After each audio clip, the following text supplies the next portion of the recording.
Hi, everybody, and welcome back to Sam's Healing Podcast. I'm Sam. Today, I'm joined by a hero of mine, a great friend, and someone that many of you have actually met via writing. So many of you know, back on my Instagram page a few months ago, I was posting these poems that were riveting and moving. And I had people all over the world talking about these poems were putting into words feelings of betrayed spouses, both male and female, all across the world. Well, for those of you that remember that, I am joined by that author of those poems, and her name is Paige, and she's agreed to come in. We're protecting her identity and her husband's identity. But Paige, I am overjoyed that you have finally decided to come in and do a podcast with me. So thanks for coming in. Hi, yeah, it's, can't say I'm a little nervous, but. Well, nobody can see you, so it makes it a whole lot easier. True. So how long has it been since D-Day? It's been about 2.5 years since D-Day. And as you know, you've been in the trying to heal from recovery, trying to get a vision, trying to get some kind of hope. There's a lot of people who are not willing to do this kind of thing. So there is this inherent belief that once there's infidelity, the marriage is over, right?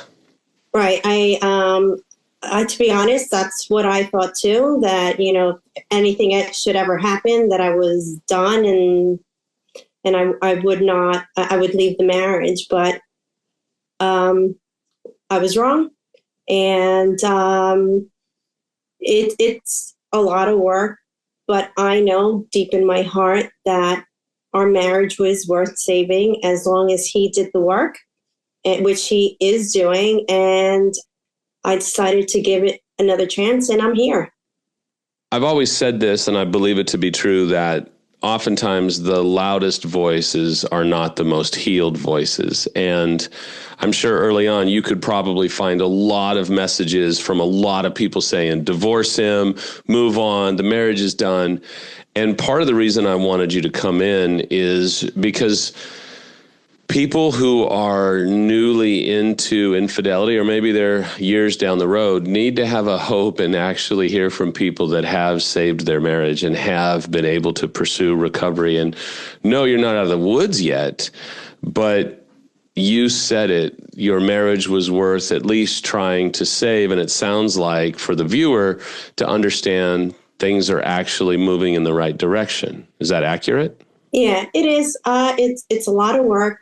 But I think our relationship now is so much deeper than it was before. We are learning how to communicate with each other and talk about our needs and learning to listen with intent and not just being very defensive. It's just trying to listen with open ears and trying to figure things out. Early on when you found out, because I really want to speak to some of the negative where people just think, oh, she was already committed to restoration when she went into it. So it doesn't mean anything. So was that accurate? Or once you found out and as you started to launch out into the aftermath of sorting it all out, did you consider divorce? I didn't consider divorce. I think for myself, I just needed time to myself to figure out what I wanted to do. I wasn't, yes, I'm going to leave, or I'm definitely saying. I needed time to myself to figure out what I wanted to do. And then I also needed to know if I was going to try that, what was he willing to do? How hard was he willing to fight as well? I do know your husband, so I won't answer for you, but do you feel like he's done some substantial work? Has he been able to confront himself and really confront the issues in him that created the vulnerability?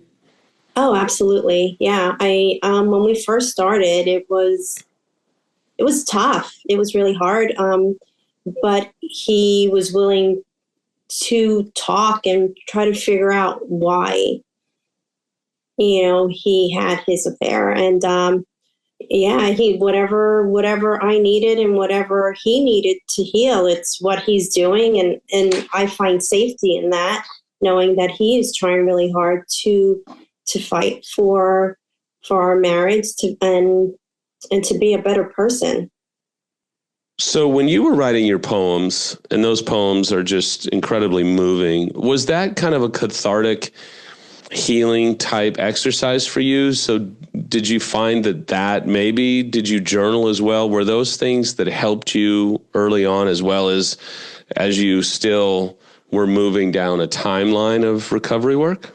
Yeah, early on, as everyone who's been through this is, I was angry, I was upset, my whole world was turned upside down. I Those first early days, I just don't know how I survived, because honestly, it was the hardest thing I've ever had to go through. And I was part of a women's group early on because I needed to talk to someone.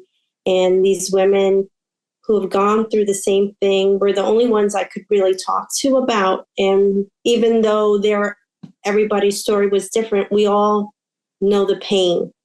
And we felt that we could really just be honest with each other about what was going on. And one of the big things for us was journaling. And I'm not a writer. I would look at my pen and my paper and I'd be like, forget it. But in the times that I was really angry or very anxious, I would just start writing about how I was feeling. And little by little, I saw how much it really helped. And whatever, sometimes I was so angry and I would write down, oh my God, he's such a blah, blah, blah, beep, beep, beep, and this. But I found that the more I channeled my anger, my frustrations, and everything onto the page, I felt better. And it was a way that I felt that it helped me get all that anger out in a very positive way. That's excellent. So was the women's group an infidelity women's group or a general women's group? What Yeah, type it of was group an was it? infidelity group. I found it like maybe a couple days right after because I knew I needed help. And that's actually where I met you, even though I didn't meet you in person, but that's how I met you. And in those days, you were my guiding light. Like your videos helped me a tremendous amount because I used to wake up early, go outside, and breathe in the fresh air before anything my day started. And I would stay out there and then I would watch one of your videos, and you gave me such hope in a time where my world was upside down. So, I mean, I can't thank you enough for those kind words because they give life to what has been my vision for almost 2 decades. But you said something interesting, and a lot of people have to kind of be taught this, that you went outside, you got fresh air. So it sounds like that was something that was, and I know you personally, obviously, that was an important part of your early recovery work. And even right now, right? Just that fresh air, getting out of the house, vitamin D, getting into the sun, being able to get outside. It's almost like a prophetic vision of getting outside the chaos and getting fresh air. Do you feel like that's pretty accurate? Yeah, that's what I did. That's how I started my day. I went outside, and because outside there was the fresh air, you could hear the birds. It was just peaceful. And even though I was in turmoil, outside I was at peace. And it just felt good to be out there. And because was where it was just horrible, and I could find peace outside. When you think about now, 2.5 years later, going through one of, if not the most painful experience you've ever been through in your adult life, has it changed the way you see yourself? And if so, how? Absolutely. I think I just used to live life, and going through all this, I've learned that I'm so much stronger than I ever thought I could ever be. I know that, when you feel like you're crawling on the floor after this, that, it takes time, but I get up. I'm a fighter. I will do what I have to do to make myself, keep going, whatever it is. I'm not someone who's going to stay down. That's just not who I am. But I knew that, but going through this, I know that I have what it takes to actually face any problem right now. How has it changed how you see your husband? Because that's a big question that a lot of betrayed struggle with is, man, am I ever going to see them the same? Or how am I going to see them? And are they going to be worthy of my respect? So how do you see your husband now? He's been so much better in the sense that he's working really hard to change those habits that put him there in the first place. He's doing the work, he's reading his books, and we do a lot of talking. So let me ask you a question. I think this is a question that is really important for betrayed, male or female. So you've chosen to stay, you've chosen to forgive his affair. Now, are you proud of yourself for staying? Because out there in the peanut gallery, there's so many people that would say, oh, you can't stay and you're going to lose respect for yourself. And all of this, quite honestly, BS of armchair quarterbacks that have no idea what they're talking about. They're speaking out of their own hurt, their own pain, their own resentment, and their own hurt, and it's understandable. But for you, you've chosen to stay. How do you see yourself in light of that decision? I think I made the right choice. For me, deep down, I know I love him, right? And I know that he's been doing his work and that he continues to do work, and he works with you. And I've seen so many positive changes that I'm really glad that I stuck it out. As hard as it was, and it still is, I'm proud that I've stayed here to see his transformation and my transformation, and just the two of us together, just forming such a new relationship, something that we are both worthy of. And I'm really happy that we're here. It's such a beautiful statement. It's not something that the haters or the trolls want to hear, that you're happy that you stayed, that you're happy that you gave him a chance. You said something, though, Paige, that was really interesting. You said the work that he's done, but you also said the work that you've done. Because sometimes there's this belief that says, oh, no, I'm not doing any work. I'm the betrayed. You're going to do all the work because you're the unfaithful. But you, a survivor, are saying that you had work to do. Talk a little bit about what does that mean to you, the work that you've had to do? Yeah, the work that I've had to do is, well, we talk to each other. Yeah, I would talk to, before you, I had another therapist, but it's really talking about your feelings and learning how to empower yourself. And I know that we've done that with a specific thing that always brought back memories. And I love that feeling of empowerment, of how you can see something and it just brings you. I have to learn to get the power back that I felt that I lost when I found out about the infidelity, and that empowerment makes you feel so strong and that you can overcome anything. And that's the work really that I've done to help me get here. Not that I'm 100%, but I'm getting there. And it really is just not spiraling and learning how to breathe, to take a moment and to reset if you have to.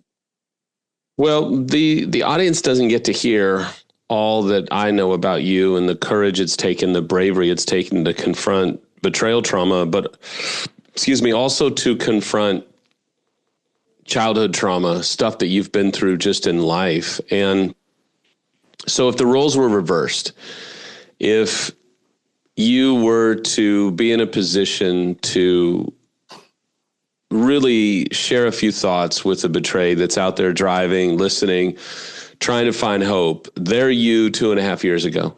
They're you knocked down, underwater, drowning in sorrow and pain and grief and hurt. What would you say to you 2.5 years ago? What would you say to the betrayed, male or female, that's just like, Paige, make it make sense. I can't find a reason to get outside. I can't find a reason to get into the sun. I hate life. I hate me. I hate him or her. I hate everything. I don't have a reason to get out into the sun or journal or what have you. What would you say to that person? You're important. The bad, the infidelity doesn't define you. You're worth it. Go out there. Even if it's 10 minutes, take time for you. Find what you love, whether it's writing, whether it's running, do something for you. Because I've been there and it's dark and you don't see the light. You don't. Take a step, breathe. It'll be okay. But just find someone who you can help you. Find someone, like Sam always says, find someone who's been there and knows what you're going through, the hurt, the pain, everything. You're worth it. You're worth it. And, if I can send you a hug, I would. I'm sure that they would need it. And I'm just honored that you would take time out and come and talk about your pain and your hurt, because we do heal in community. It's part of the reason why that women's group was so powerful for you, is being in a community that's safe, that isn't trying to give you advice.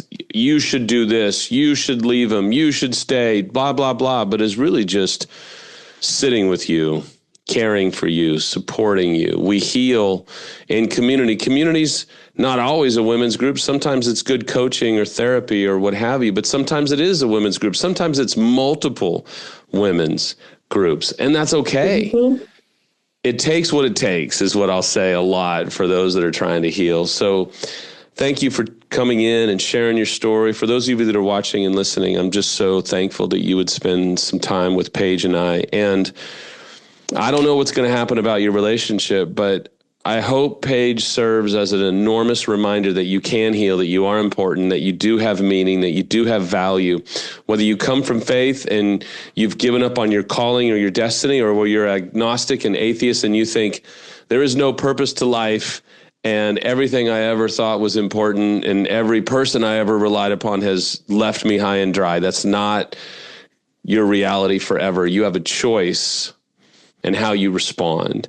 And I hope Paige's bravery has encouraged you and inspired you, maybe just to get through the day. So if I can help, feel free to reach out. You can email me at samshealingpodcast@gmail.com. You can leave a comment here. I'd love for you to subscribe. And Paige, thanks for coming in. You are one of the bravest women I know, and thank you for spending time with us. Thanks, Sam. We'll see you next time on Sam's Healing Podcast.